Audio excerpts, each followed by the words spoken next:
Hello, I'm Ingrid, and I'm 27 years old.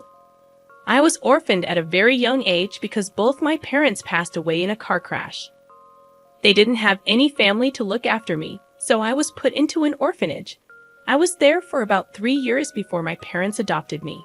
My adoptive parents turned out to be these billionaires, so I had a pretty rich and fulfilling life after that.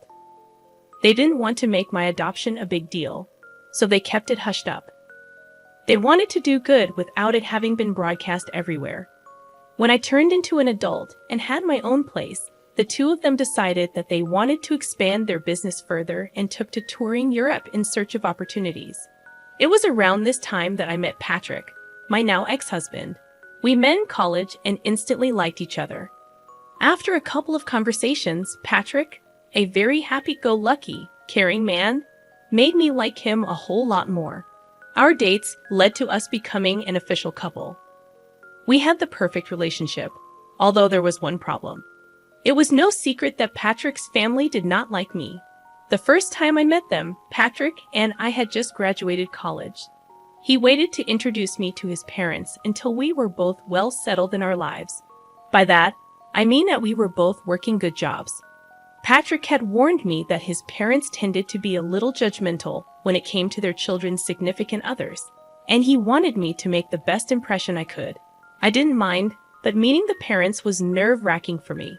By the time Patrick introduced me to his parents, we have been dating for a good 4 years. In those 4 years, we also got engaged, so I guess that, in itself, it was going to be a problem for his parents, considering they never even got to know me as his girlfriend. I remember freaking out about it with Patrick the day before we were supposed to meet his parents. They're going to hate me, Patrick. They won't, I promise you. Do you not think that they'll be shocked to find out that we're engaged? Well, yeah, but I don't think it will be that big of a deal. Are you being serious right now? You were scared about introducing me to them because you know how judgy they are, and you think introducing me as your fiancé is not going to make them judge me even more. Look, even if they do, will what they say really matter? It won't to me, but I don't know about you. You always seem so careful about them. I promise you that it won't affect or matter to me at all, Ingrid. All right, if you say so. But do you think maybe we should just not tell them we're engaged, and then, like a month or so later, we should tell them? Will that make you feel any better about this whole thing? Because I have no problem with either of the options. I think we should hide it just in case. I'll do anything to get on that good side. You have nothing to worry about. I'll be there with you no matter what. Thanks, sweetie. The only reason I had been freaking out so much was that whenever I suggested that Patrick tell his parents about me, he would make a whole fuss about them not going to approve of me. Now, at this point, I began to kind of understand why. You see, Patrick's family were pretty rich, and they loved to live lavishly. They wanted that for their children as well. And the only way they accepted their children dating was if they also mingled with people who were as rich or even richer than them. The way I was living back then was by no means rich according to their standards. I hadn't told Patrick about my family because I didn't see the point of it. Plus, by the time I figured out why he was so adamant about not letting me introduce myself to his parents, I felt like it was even more unnecessary for them to know just who my father was. I wanted them to like me for me and not for my money. I naively believed that they would like me that way, but oh boy was I wrong. We decided to meet Patrick's parents at a fine dining restaurant. At that time, Patrick held my hand as we walked in. I wore my engagement ring on my necklace because I wanted to keep it on me without actually drawing any attention to it. When we got to our table, his parents already looked upset. Patrick told me to expect that because they were big sticklers about time. When we had arrived exactly 2 minutes late, well, we were already off to a bad start. His parents gave me a once-over and twisted their faces into disgust. They proceeded to ignore me for a little while as they made conversation with Patrick. I will admit I felt really small in their eyes. The longer they ignored my presence, the stronger my urge grew to leave. I kept my head down for the most part until finally, Patrick drew his parents' attention towards me. Mom, Dad, you can't just keep talking to me here. This is my wonderful girlfriend, Ingrid. Oh, hello. It's a pleasure to meet both of you. Hi, I wish I could say the same. Mom? What? I'm only speaking the truth. So, Ingrid, I heard you and Patrick met in college. Is that right? Yes, we did. We happened to share some classes together. Ah, and how did you manage to attend this college? From what I know, the tuition is pretty high, and it's a pretty hard place to get into. Dad, that is enough, Patrick. You will not speak to your father that way. He's asking a very valid question, Ingrid. Please answer him. Well, I got a full ride there. I'm super grateful I got to go there because not only did I get to learn a lot of things, but I also got to meet Patrick, which has been one of the best things that has happened to me. Of course, it's one of the best things that's happened to you. He's loaded, and you need that kind of money. At least you have some brains because your looks aren't all that good. You know what? That's enough. We're leaving. Come on, Ingrid. Patrick grabbed my hand, and we walked out. I was in shock at the way that his parents had treated me. I couldn't believe that people could be so mean so openly and to the person's face. I was in too much shock to even feel anything. The car ride back home was silent because Patrick was fuming. When we reached home, Patrick made it a point to make sure that I was doing okay. But truthfully, at the moment, I really did not know how to feel. I had dressed up nicely and made sure that I sat properly as well. I didn't order anything expensive, but somehow, without me even saying a word, Paula and Marley made their judgment about me. Patrick didn't speak to his parents for a while after that. They texted him and told him that we had been very disrespectful by walking out on them during lunch. Patrick didn't respond to that and only texted them about a month later to tell them that he had gotten engaged. His parents weren't too happy about it, but Patrick threatened them with no contact if they said or did anything against me. They offered to pay for our wedding on the condition that they got to make all the decisions regarding it. Obviously, neither Patrick nor I wanted that, so we decided to do the next best thing, elope. My parents were in Europe, and they knew about me eloping. They were just happy that I was happy. And they did send Patrick and me a gift. Patrick did raise his brows at how they sent us a pretty expensive painting as a gift. But I just brushed it off as them having enough money to spend it on that. After getting married, we next met Paula and Marley at a party that they had hosted. They invited us to celebrate their anniversary. Truth be told, I was actually pretty happy that they had invited me despite the dislike they held for me. When we got there, I was ignored by everyone. If you think being ignored by 2 people was embarrassing, being ignored by about 30 people was even worse. I hung by Patrick's side for the most part, but nobody even tried to talk to me. If I ever did try to speak and make conversation, people would just either look me up and down and walk away, or they would continue talking to Patrick as if I never said anything. By the end of the night, I was in tears. I was humiliated and downright disgusted by the behavior that everyone was showing. The crowd had asked Paula and Marley to make a speech at the end of the night, and they got up to make one. By this time, I was tired and I wanted to go home, but in their speech, they began by talking about how grateful they were to have almost everyone in the room in their lives. That was only the first jab that they threw at me. They kept making many more, which the guests kept laughing at. At some point, I just got up and walked out. I ordered an Uber and went back home. I cried the entire way back home and up until Patrick got back home. When he got back, he seemed upset and angry.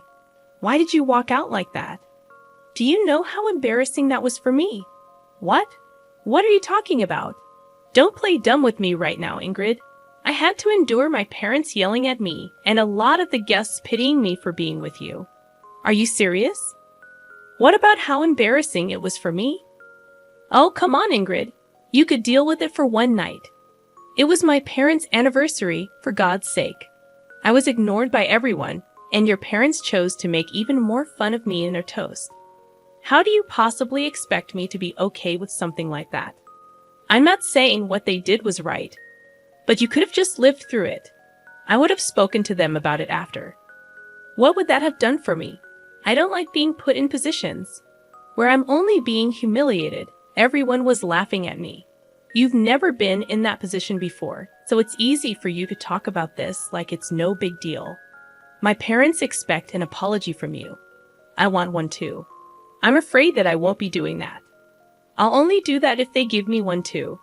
As for your apology, I see no reason for apologizing to you. You always stood up for me. I don't see why this is any different.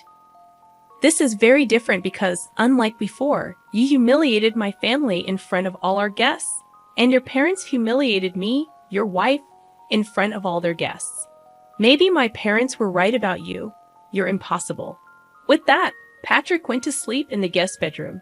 I couldn't understand why he had a sudden change of behavior. Was it really that bad for him after I walked out? He was always the first person to stand up for me, especially considering the fact that I was usually bored with whatever his parents had to say about me. For me to walk out should have been the biggest signifier of just how bad they made me feel. Yet Patrick didn't seem to care about that.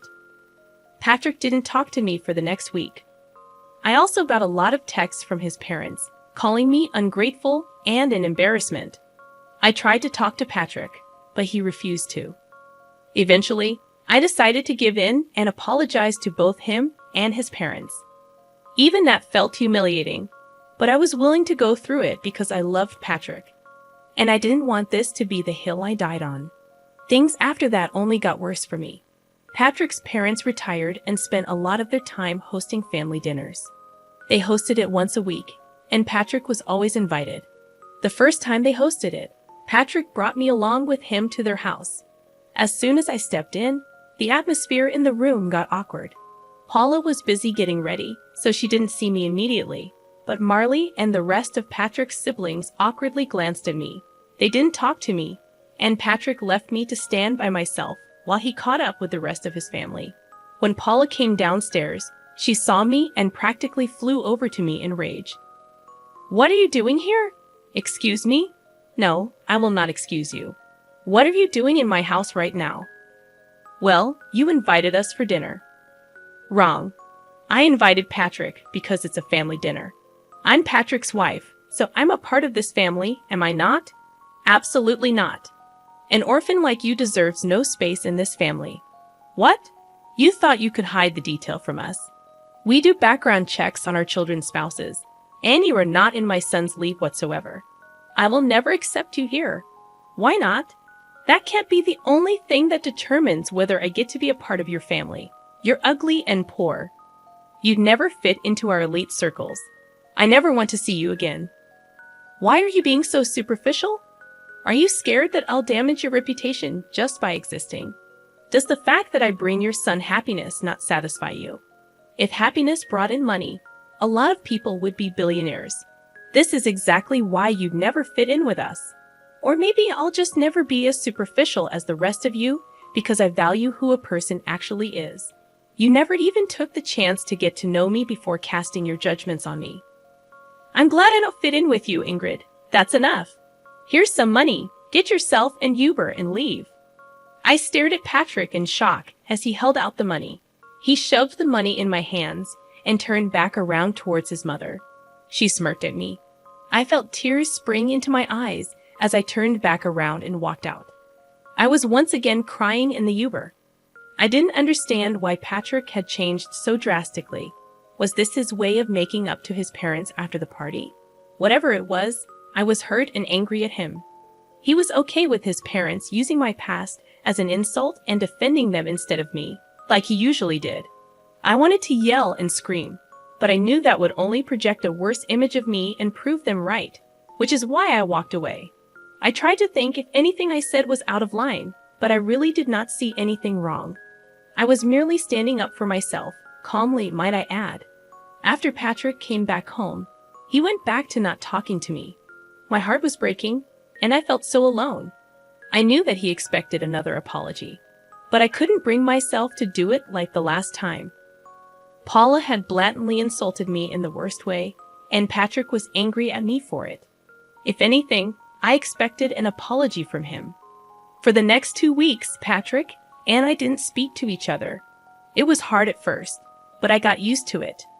Eventually, the dinners his family hosted still happened, and about once a week, I was all alone at home, which I truthfully did not mind. On one of those nights, my parents video called me. "Hey, honey, Hey, sweetie. How's it going? Hey, Dad. Hey, Mom. Things are not good. Why? What's wrong, sweetie? If you need help with anything, feel free to ask us. I don't think this is something you guys would be able to help me out with. But thanks for the offer. Where's Patrick? Is he not helping? That's the thing. He's part of the problem. Huh? Sweetie, could you be a little more clear about what the problem is? Well, his parents are pretty wealthy and also very snobby. Oh, I hate those kinds of people. Tell me about it. Anyways, they thought that I was some poor girl who could never live up to their standards and fit into their elite circles. So they took it upon themselves to humiliate me every time that I met them. What the hell?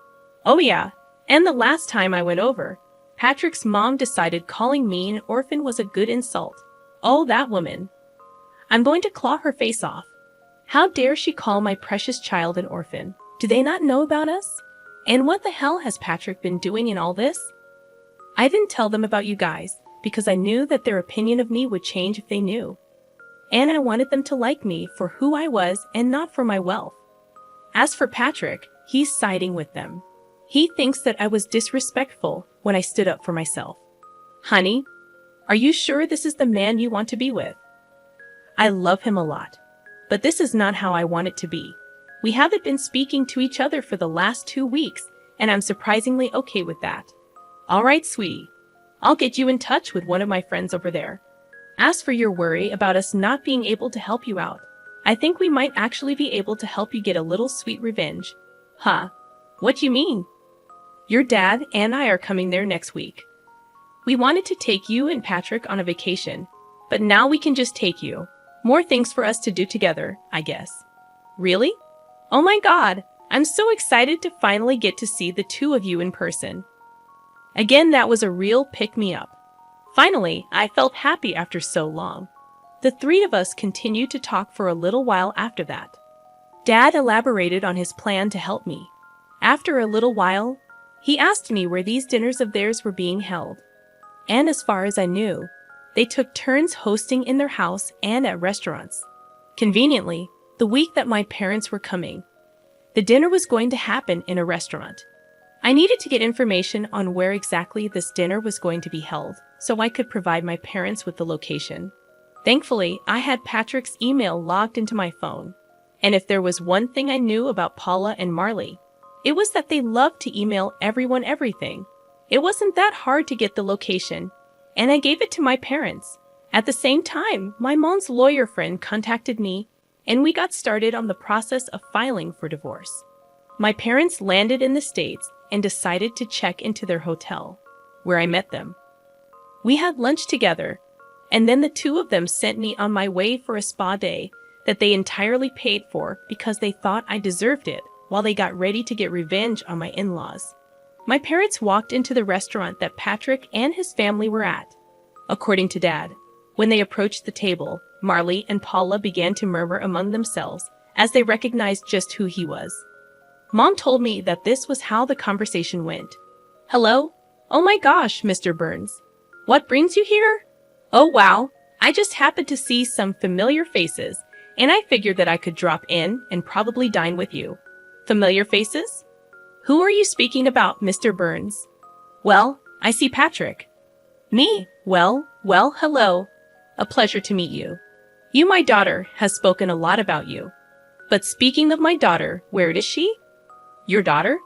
I'm afraid you're mistaken. I don't think she's here, but she should be, right? I'm sorry, Mr. Burns, but we didn't even know that you had a daughter. Of course I do. And she's married to Patrick. What? I'm sorry, but I think you're mistaken. Yes, his wife's name is Ingrid, and she was an orphan. Yes, I do know that, and that is why we adopted her. Excuse me? You're her dad? Yes, and from what I see, she isn't here. She's been telling me that there has been some problems with her in-laws, but I see what the problem was. It was you. No, she was the one who hid this huge thing from us. If we knew, you would have treated her better. She didn't want you to treat her nicely because of her background. Oh well, she did ask me to hand this over to Patrick. My dad handed Patrick the divorce papers and walked out. After that, It only took a couple of phone calls for a lot of investors to pull away from Marley's business. They were quickly crashing, and nothing was more satisfying than watching them crumble down to the levels that they made fun of. I got a lot of texts from all Patrick's family, calling me a bunch of nasty names while some of them begged me to talk to my dad and reverse what he had done. Patrick thankfully signed the divorce papers without any hassle. My parents and I went on a long vacation after that. I had the time of my life, and I slowly began to heal. Yeah, it hurt that I had lost the love of my life, but I also learned just how important it is to stand up for myself. I'm forever grateful to my parents for everything they've done for me, and I can't wait to see what else life has to offer me.